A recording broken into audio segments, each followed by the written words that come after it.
რუსეთმა ღამით უკრაინის მიმართულებით 68 დრონი გაუშვა, საიდანაც 31 უკრაინის საჰაერო თავდაცვამ ჩამოაგდო.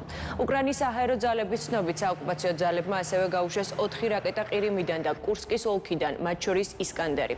საჰაერო თავდაცვა ღამით კიევის, პოლტავის, ჩერნიგოვის, სუმისა და ჩერკასის ოლქებში მუშაობდა. ამასთან რუსეთის თავდაცვის სამინისტრო იტყობინება, რომ ღამით რუსეთის 3 რეგიონის თავზე 13 უკრაინული უპილოტო საფრენი აპარატი გაანადგურეს.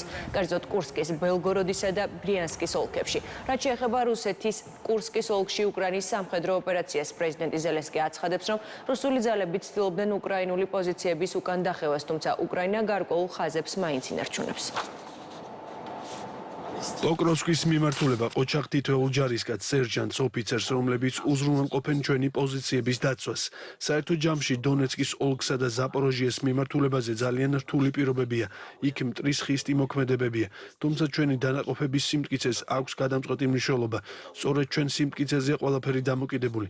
რაც შეეხება კურსკის ოპერაციას, იყო რუსეთის მცდელობები უკან დაეხიათ ჩვენი პოზიციები, თუმცა ვინარჩუნებთ გარკვეულ ხაზებს.